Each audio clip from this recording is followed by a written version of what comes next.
Over 45,000 years ago, in a cave on the Indonesian island of Sulawesi, a prehistoric human used red ochre pigment to create a representational image on the limestone walls. Two wild pigs locked in combat as a third looks on.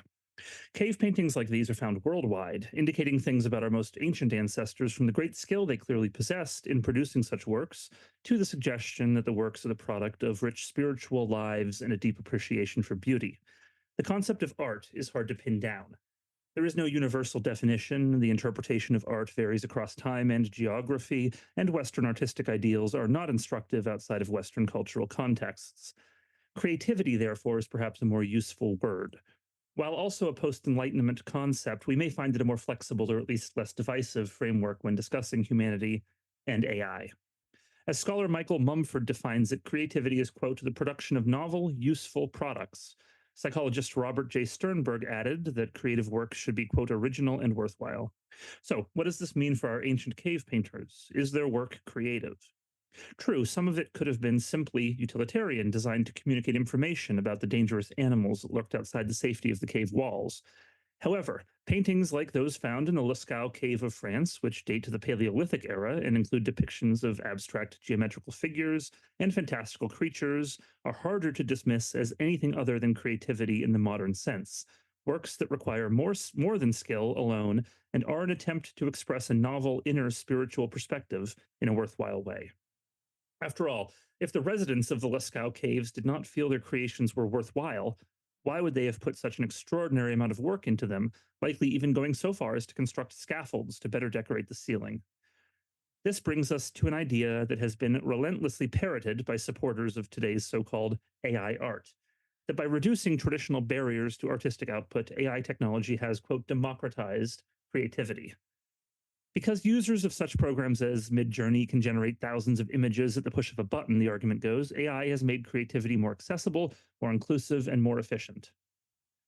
Nonsense.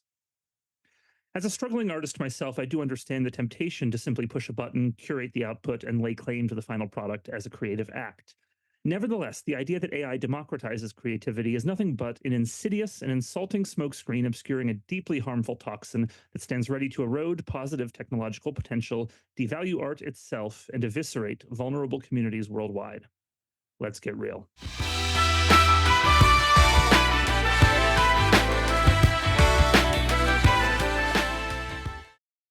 Notwithstanding that prehistoric human's spiritual intention when they mixed up that red ochre paint on Sulawesi, their act of representing pigs on a cave wall was undeniably creative. The finished product was novel, useful, original, and worthwhile.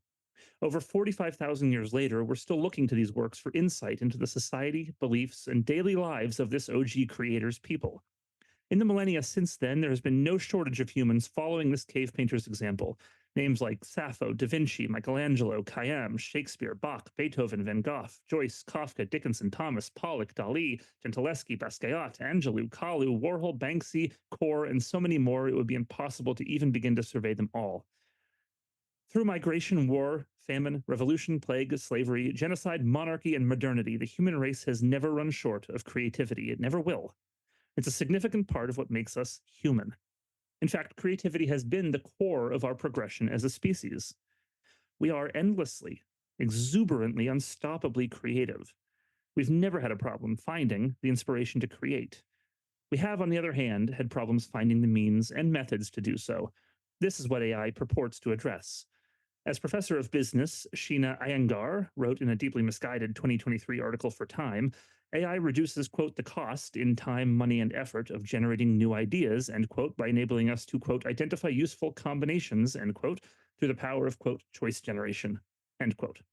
Iyengar goes on to quote Mark Twain, who wrote to Helen Keller that, quote, substantially all ideas are secondhand, consciously or unconsciously drawn from a million outside sources, end quote. The business professor goes on to insist that, quote, innovators are most often strategic copiers, end quote, and therefore can, quote, widen our aperture, end quote, of creativity. She supports this by pointing to how ChatGPT might help airline executives or could have aided in the development of the hand crank. Iyengar's argument fundamentally misunderstands the artistic creative act, but its broad strokes are nevertheless oft repeated by boosters of so-called AI art. who claim that by making choice generation more efficient, individuals who would otherwise not have pursued creative endeavors are now able to do so. Quote, creativity is not some mystical gift that is beyond scientific study, wrote research professor of the Spanish National Council, Ramon Lopez de Monteras, in a 2017 article on computational creativity. Quote, but rather something that can be investigated, simulated, and harnessed. End quote. Crypto scammer Sam Altman delusionally proclaimed that generative AI, quote, has the potential to democratize access to creative tools and empower people to express themselves in new and exciting ways, end quote. And Adobe Chief Product Officer and Executive Vice President Scott Belsky reasoned during a Cornell Tech at Bloomberg interview that easy access to AI allows individual artistic confidence to grow. It's noteworthy, of course, that so many of such arguments come from academics or tech executives and not artists. This is common in pro-AI creativity discourse. A fact researcher, music composer, and University of Florida professor Tina Talon pointed out to ArtNet News. Quote, the people creating these tools are not artists, Talon said. Their livelihood does not rely on creating art. At the end of the day, she continued, many of them are not familiar with the reality of what artists do, end quote. This isn't the crux of the issue, of course, but it does help account for some of the wild, arrogant reductiveness of these perspectives. While it's true that many artists learn their craft by emulating other artists, and that creativity is often sparked by the intersection of existing ideas, to suggest that this is all there is to creativity is patently absurd to the point of bad faith. First, artists continually hone their craft and evolve in their creative pursuits through unique and deeply personal, intuitive, and organic human processes and experiences. They do not simply revert back to selecting from a list of possible combinations after each creative act. Furthermore, and this point cannot be overstated, when an artist learns through emulation, they are emulating artists who have been compensated and credited for their work.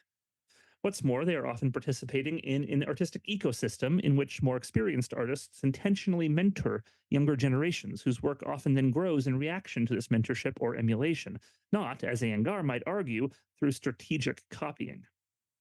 Having said that, of course, we must return to our distinction between the problematic words art and artist and the more broadly inclusive concept of creativity, which encompasses forms of expression beyond the role of artist within a modern hierarchy.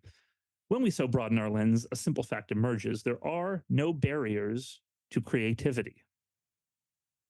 Yes, there are undeniably barriers to creative recognition and success in artistic markets, and there are even barriers to the act of creation itself.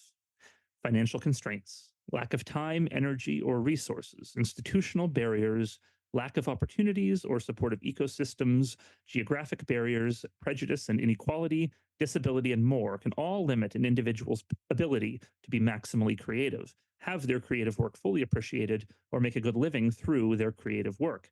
But there are no barriers to the basic human creative impulse. It has always been there, and it always will be. It is a fact of our species. What's more, the truth is that AI does not meaningfully reduce any of those barriers I mentioned, at least not in a way that empowers actual creative expression. Instead, it solves for a problem that doesn't exist, while blithely ignoring the many problems that do. And it could even make them worse. The devaluation of creativity and craftsmanship, a clear danger of an artistic marketplace inundated with AI generations, would in fact lead to greater marginalization, not access, for artists and creatives, in turn spurring profound legal, ethical, and cultural repercussions.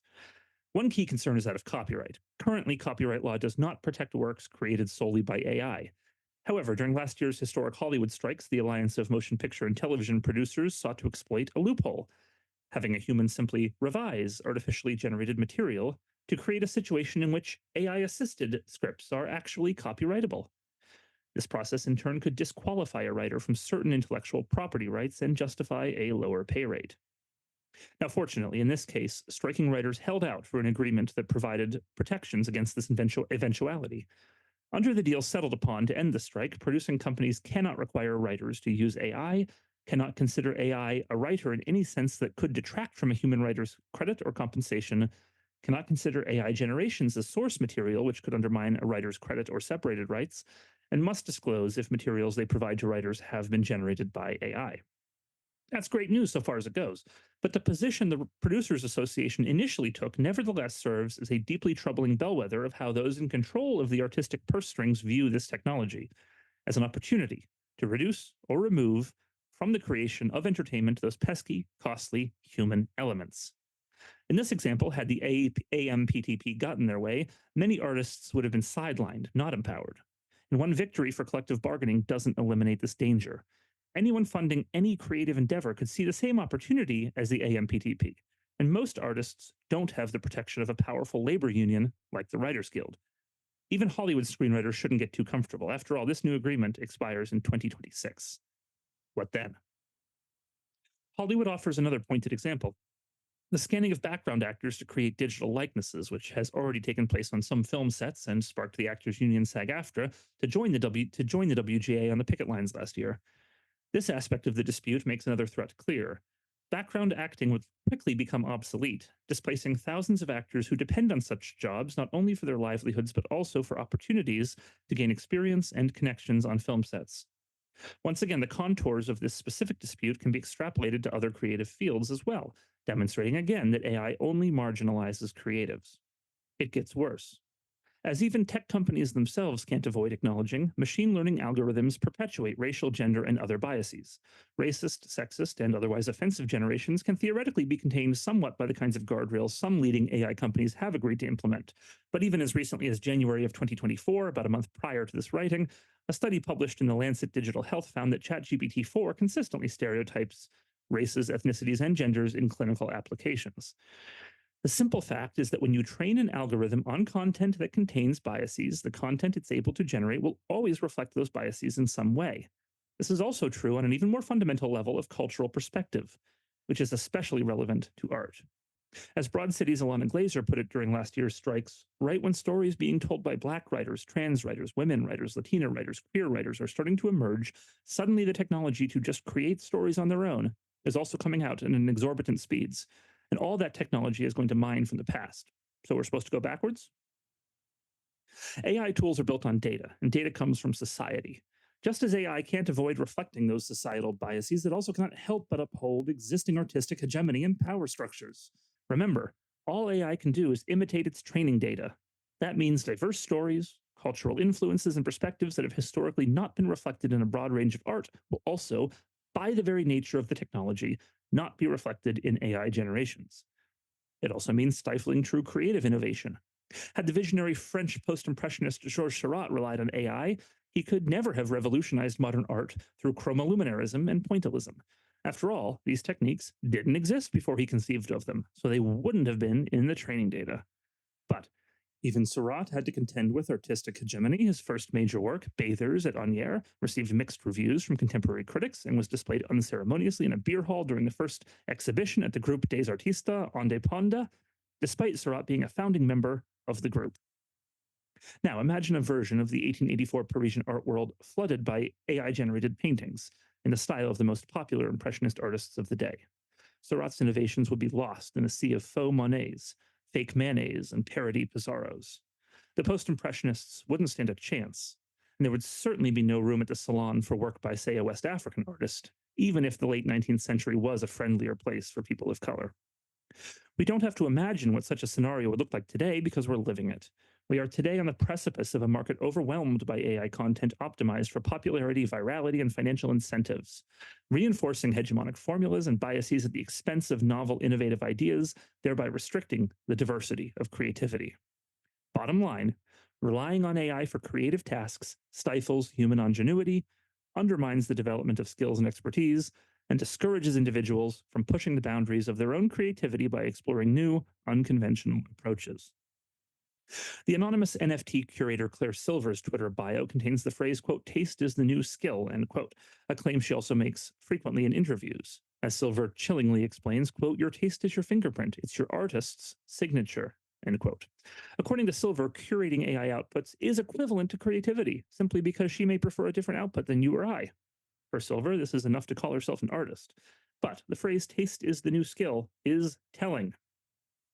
While the process of curation more broadly, as in, for example, gallery curation, does require making creative choices, it's important to remember that even in this context, the curator is not creating the content itself, but rather deciding which content to include or exclude based on their own criteria.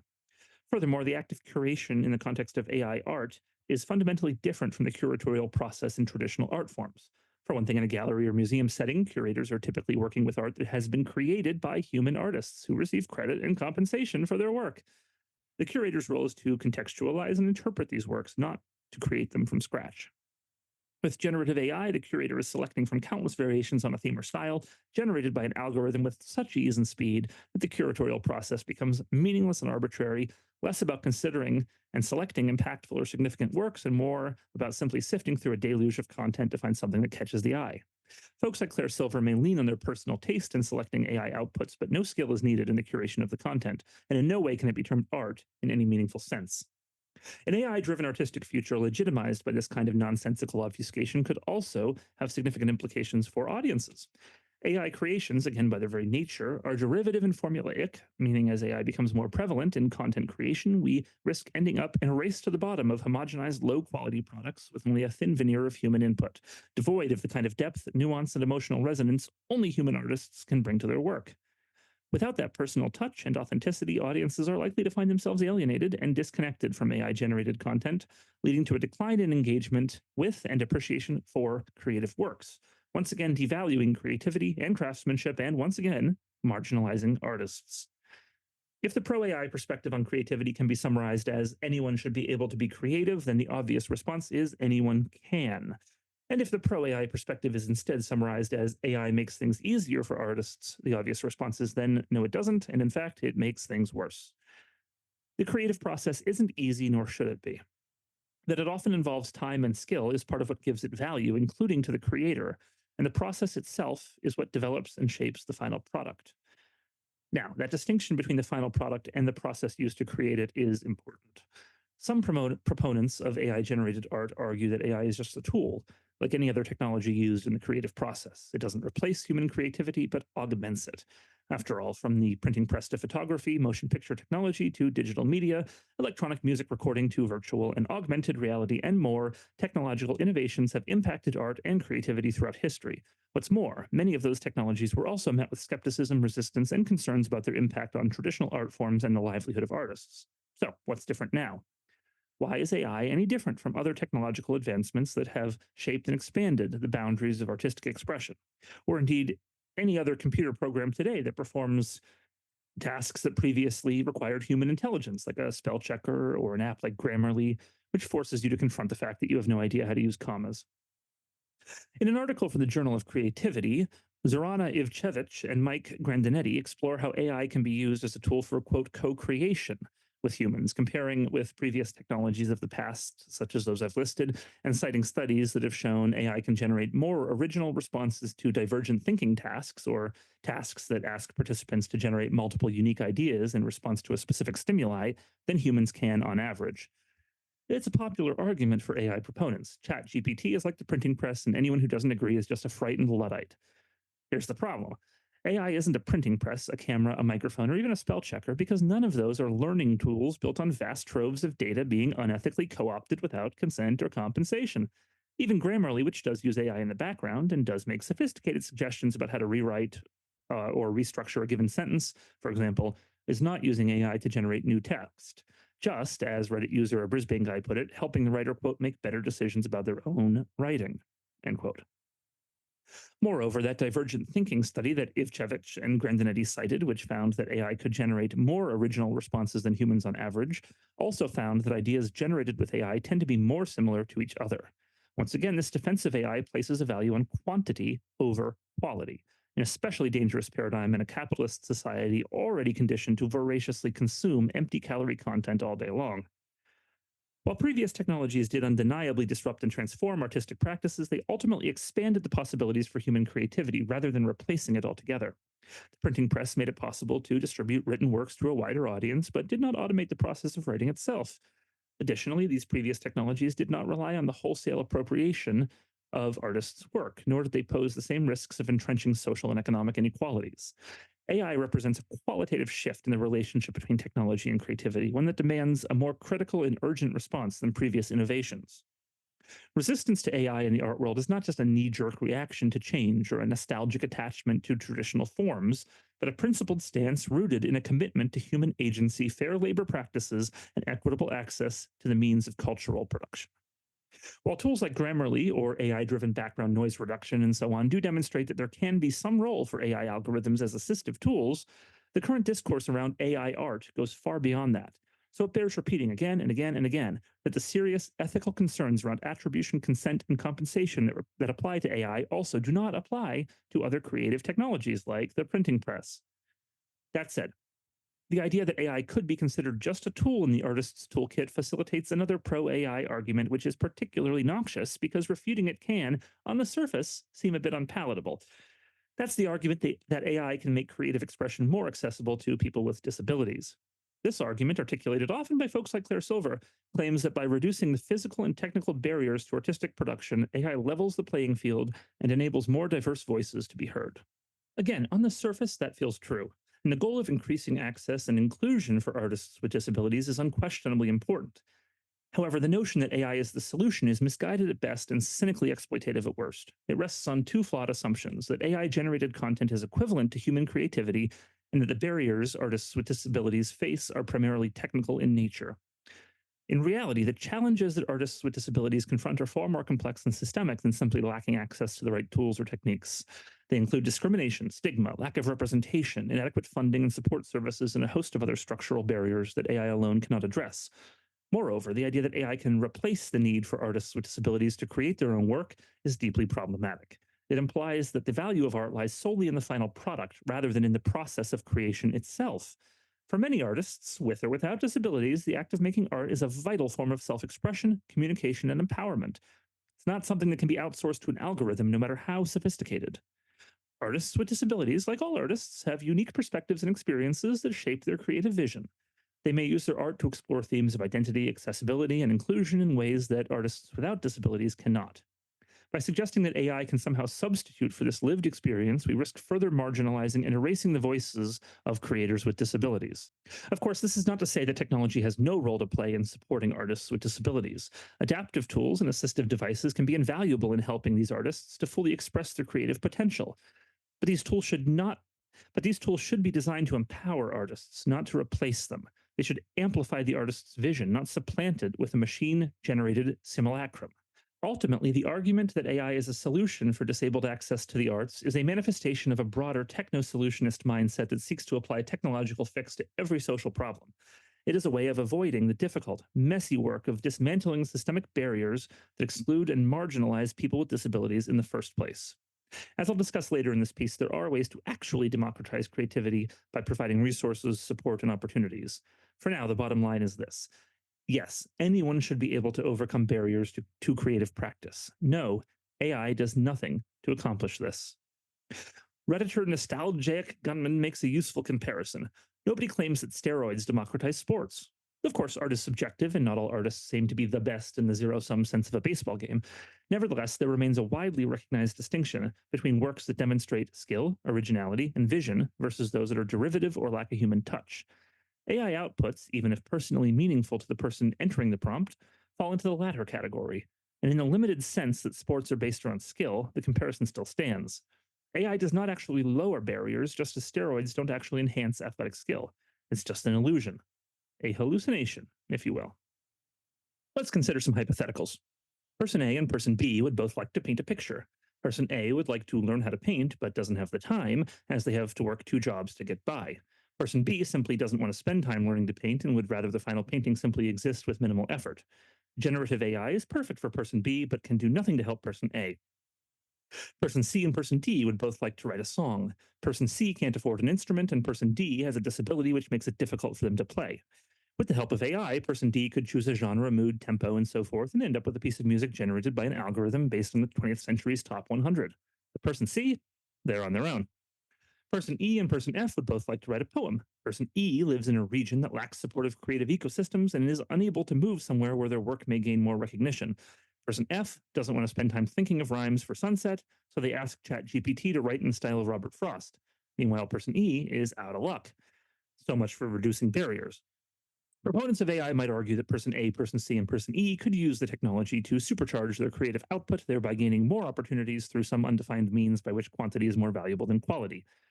In addition to being blatantly nebulous, this idea also presupposes that AI can go hand in hand with creativity, but the truth is exactly the opposite. At the heart of the arguments made by Iyengar, de Montras, Altman, Belsky, and others is the simple idea that reducing barriers to creative expression is a good thing.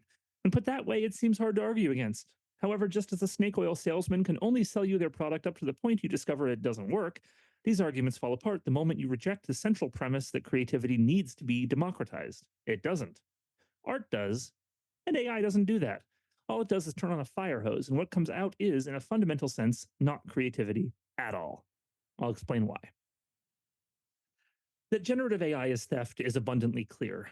The point has been made relentlessly, and copyright infringement issues are currently being hashed out in the courts, even as AI models continue to reproduce copyrighted works. Yes, AI outputs are theft, but what's more, and more to our point, they are also not creativity. Let's return to our working definition. Creativity is the act of producing something novel, original, useful, and worthwhile, which requires more than skill alone and reflects an inner perspective. By this measure, the outputs of generative AI fail on every count. AI generated content is obviously not novel or original, as we've established, it's entirely derivative, based on remixing and recombining elements from its training data. While combining existing ideas can sometimes lead to creative breakthroughs, that's not what AI is doing. It has no capacity for the kind of analogical reasoning and conceptual blending that characterize human creativity. All it can do is rehash and imitate, not innovate. Moreover, AI lacks intentionality and authenticity. Human creators imbue their work with their own experiences, emotions, and unique perspectives, which is crucial for making art meaningful and impactful. AI, on the other hand, has no genuine experiences or emotions to draw from, resulting in outputs that feel hollow and inauthentic because they are. AI also struggles with understanding context and nuance. Human creativity often involves a deep engagement with cultural, historical, and social context, allowing artists to comment on, critique, or subvert established norms. AI, however, can only reproduce patterns and aesthetics without engaging with them on a deeper level. Furthermore, AI is incapable of growth and evolution in the same way human artists are. Human creators develop their skills and style over time, learning from mistakes, taking risks, and pushing boundaries. This process is central to the creative journey. AI, in contrast, is limited by its training data and algorithms, unable to innovate in the same way. Creating art also involves personal investment and risk taking. Artists pour their hearts and souls into their work, taking real risks and putting it out into the world. This adds depth and significance to the creative process and the resulting artwork. With AI, there is no such investment or risk, as outputs are generated quickly and easily, without any real stake in the outcome.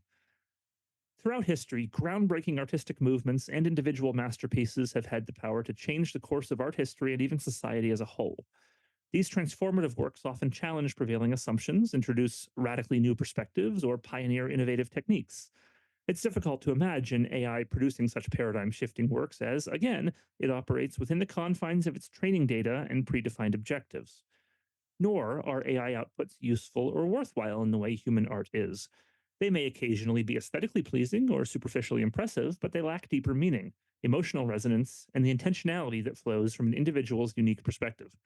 As the Pulitzer Prize winning Stephen Sondheim musical Sunday in the Park with George, about George Seurat, tells us, quote, anything you do, let it come from you, then it will be new, end quote. The human mind is an irreplaceable creative filter. There is simply no digital substitute, certainly not a gussied up statistical algorithm. Moreover, as we've discussed, generative AI does not require skill, only the ability to write prompts and curate the results. To conflate curation with craftsmanship is just a verbal sleight of hand, a rationalization. Making aesthetic judgments and managerial decisions are not inherently artistic acts. In fact, they are fundamentally distinct from art. When I was a child, I liked to play with Star Wars toys. A creative act, perhaps, but not a skilled one. Not the same thing, for example, as making a Star Wars film.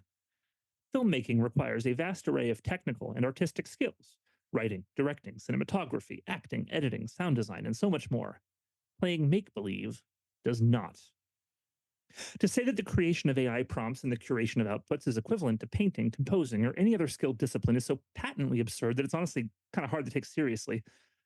Generative AI is not novel, it's not original, it's not useful, and it's not worthwhile. It's not creative. It's just an automated means of content generation. Content, not art. All AI can do is combine existing ideas, which may be a tech bro's idea of creativity, but it simply isn't the reality. No amount of techno-utopian rhetoric can change that. The idea that AI could be seen as a tool for discovering new artistic styles and aesthetics through human AI collaboration is a seductive one, but it's also a lie. What's more, the argument for this kind of potential is irrelevant when the foundation of the technology is built on exploitation and theft. The fact that AI is not truly creative is not just an artistic or philosophical issue, but one with profound ethical implications as well. And it's not just a matter of building a better or more ethical AI system. In fact, the phrase ethical AI in the context of our current technological and socioeconomic landscape is flatly a contradiction in terms. The question of AI ethics strikes at the heart of how this technology is developed, deployed, and controlled, and the harsh and unequivocal reality is that there is no such thing as ethical AI.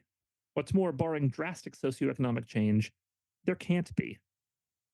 A fundamental aspect of this truth is that making AI ethical often means making it less effective at achieving its primary purpose, which is typically to maximize profits or efficiency for the companies and institutions that deploy it. Baking in safeguards against bias, ensuring transparency and accountability, respecting intellectual property rights, and prioritizing human well being over raw output are all concepts commonly bandied about in the conversation around ethical AI. However, these measures invariably involve trade offs that cut against the bottom line. What's more, if generative AI chatbots like ChatGPT were suddenly no longer able to use their existing training data, the use of which is foundationally unethical, the ability of those chatbots to produce compelling, convincing, or in any way sophisticated outputs would vanish overnight. Again, AI is just an algorithm and data. Without the data, the algorithm can't do much. Put simply, making ethical Put simply, making AI ethical makes AI not work. Another insurmountable ethical issue is that the development of AI is overwhelmingly controlled by a handful of tech giants, driven by the relentless logic of market competition and shareholder value maximization. Despite the lofty rhetoric of democratizing creativity and empowering individuals, the reality is that these companies are beholden to their own financial interests, not the public good. As AI becomes more sophisticated and lucrative, the incentives for these companies to prioritize ethics over profits will only diminish further. This concentration of power raises troubling questions about accountability and redress. If an AI system causes harm or violates someone's rights, who will foot the bill? The individuals whose creative works were appropriated without consent or compensation to train the system? The artists and creators displaced from their livelihoods? The communities subjected to amplified biases and stereotypes? More often than not, it will be society at large that bears the costs, while the tech companies reap the rewards. The economic implications of AI are another critical piece of the ethical puzzle. As mentioned earlier, the automation of creative tasks threatens to disrupt employment and exacerbate inequality on a massive scale. But the impacts go beyond individual job losses. The widespread deployment of AI could lead to a concentration of wealth and power in the hands of a few tech monopolies, undermining competition, stifling innovation, and eroding the foundations of a healthy economy. As Philosophy Tube's Abigail Thorne discussed in an exceptional YouTube piece on ethics and AI, which I highly recommend watching all the way through, AI is a physical thing. When we talk about the cloud, as in cloud computing, we're not talking about magic. We're talking about other people's computers. AI is the same. As Thorne points out in the video, AI isn't an ephemeral, disembodied intelligence, and it certainly isn't clean.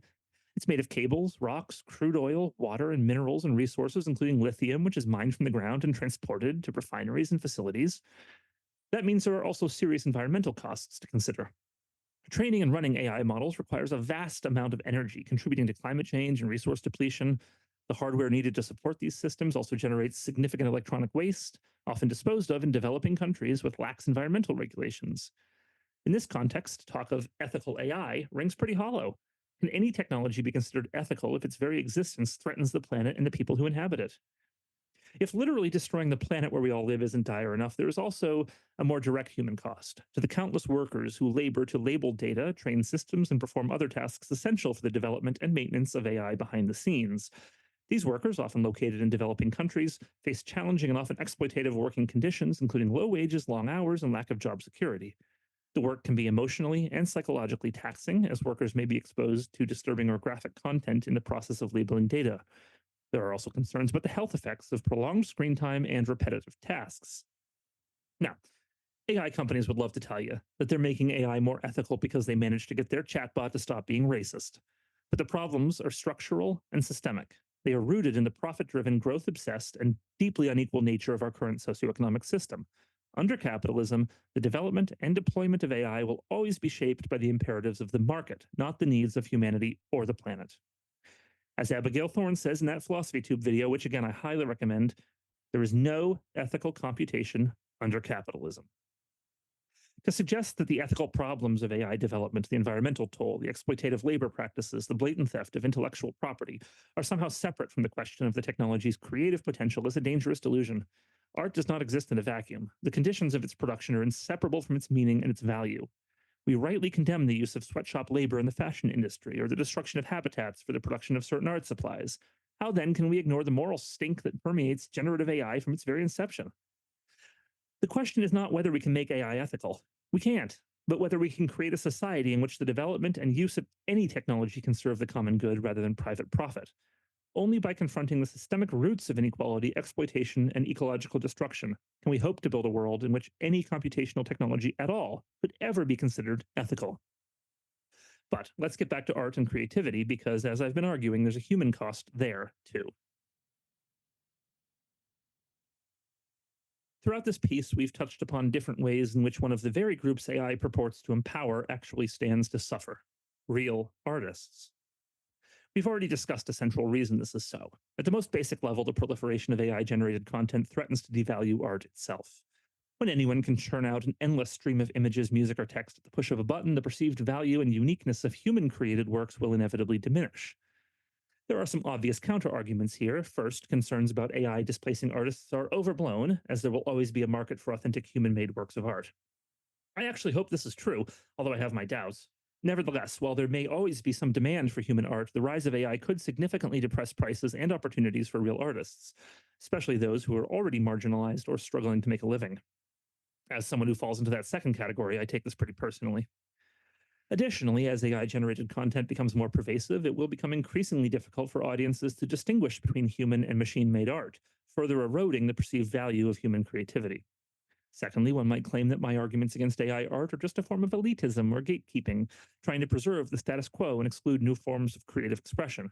I hope I'm making clear that I fundamentally reject the premise that AI generated art is creative expression at all, but for argument's sake, let's address it. Challenging the hype around AI is not about preserving the status quo or excluding new voices. On the contrary, it's about defending the value and diversity of human creativity against the homogenizing and centralizing forces of corporate tech and capitalism. Far from being elitist, the critique of AI art is fundamentally about protecting the livelihoods and autonomy of artists, especially those from marginalized communities who are most vulnerable to exploitation and erasure. If opposing AI generated art is gatekeeping, then I'd argue what's on the other side of that gate is nothing but a glut of derivative, formulaic outputs that drown out original and thoughtful creations. Frankly, that may be one gate worth keeping. The devaluation of real art is not just an economic threat to artists' livelihoods, it's also an existential threat to the role of art in our society and thereby to the health of our society as a whole. Throughout history, artists have been at the vanguard of social, cultural, and political change. They have the power to shape public opinion, challenge the status quo, and imagine new possibilities for the future. Politicians and policymakers can only follow where popular opinion leads. To change hearts and minds, we need the vision and voice of artists. By devaluing art and artists, we risk losing this vital mechanism for progress and transformation. If we reduce art to a commodity that can be generated on demand by algorithms, we strip it of its power to move us, inspire us, and spur us to action. We impoverish our culture and our democracy in the process. This is why it's not hyperbolic to view the rise of generative AI as a truly dangerous attempt by tech companies to consolidate cultural and economic power. In this context, the rise of AI art is not just a matter of technological disruption, but a fundamental threat to the social and political function of art itself. If we allow the power of art to be co opted and commodified by tech companies, we risk losing one of the most vital tools we have for resisting oppression and imagining and creating a more just and equitable world. The defense of human creativity in the face of AI is therefore not just about protecting the livelihoods of individual artists, but about defending the very possibility of art as a force for social and political change. Of course, some proponents of AI point to thriving communities of prompt engineers and AI art enthusiasts as evidence that the technology is empowering, not endangering artists. But this argument reeks of toxic positivity. Being part of a community doesn't automatically make you right or shield you from criticism. If anything, it should compel you to think more deeply about the values and assumptions of the community you're in. Are they truly aligned with the long term interests of artists and society as a whole, or are they simply serving the short term interests of tech companies and investors? The notion that the genie is out of the bottle with AI, the toothpaste is out of the tube, there's no one ringing the bell, is also a dangerous fallacy peddled by those who stand to profit from the technology. And it's simply not true. If lawmakers, regulators, or the judicial system were to step in and prohibit AI companies from using copyrighted works to train their models without consent or compensation, the entire edifice of generative AI would come crumbling down overnight. If we were to pass strong regulations limiting the scope and scale of data harvesting for AI purposes, the technology would quickly lose its luster. Remember, AI only works because it's trained on stolen data.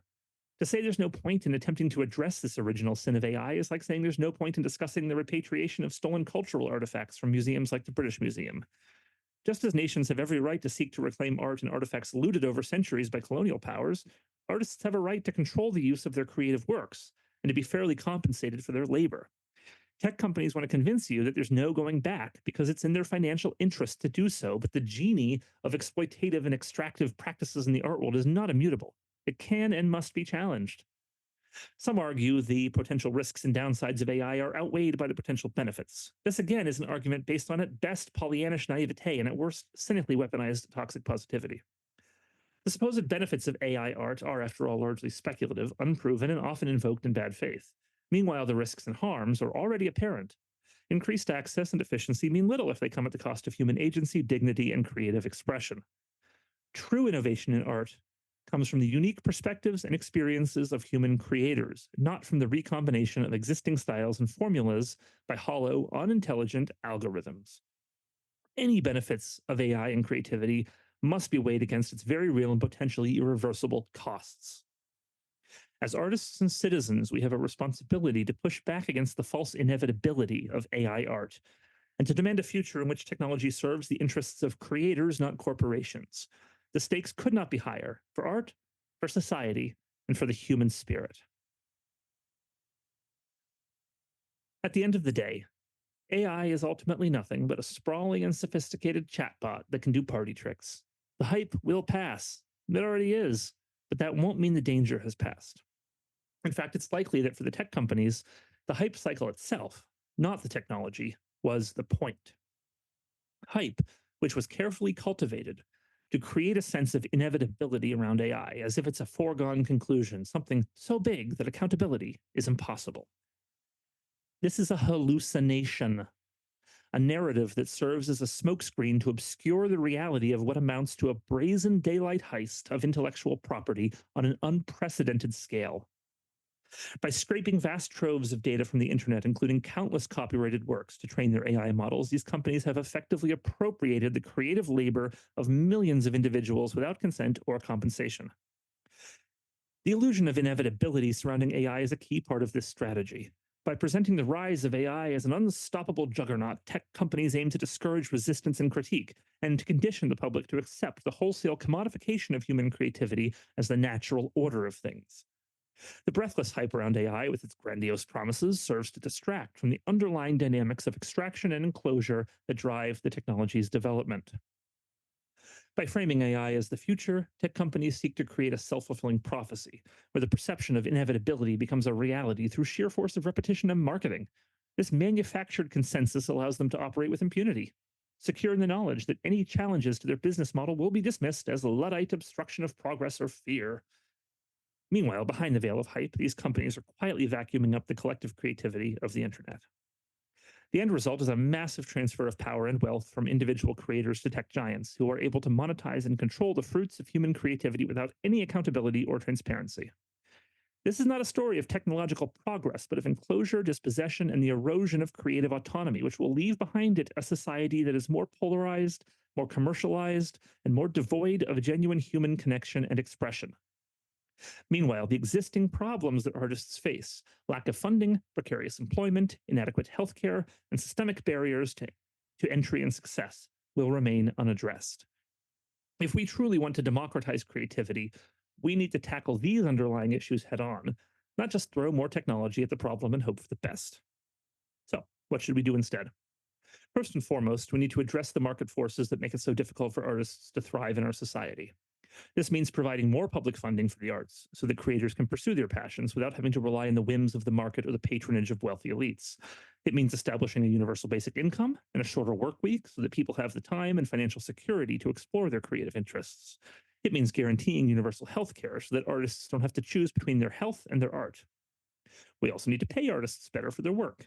This means pushing back against the devaluation of art that AI and other technologies enable, and insisting on fair compensation and robust intellectual property protections for human creators. It means supporting initiatives that help artists negotiate better contracts, form unions, and advocate for their rights. But democratizing creativity isn't just about improving the material conditions of artists, it's also about creating a culture that values and supports the diversity of voices and perspectives.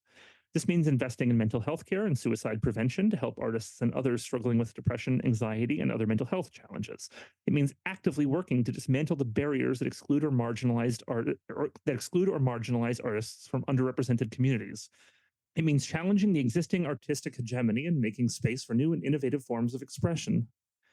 We also need to recognize the role that technology itself plays in shaping our cultural landscape.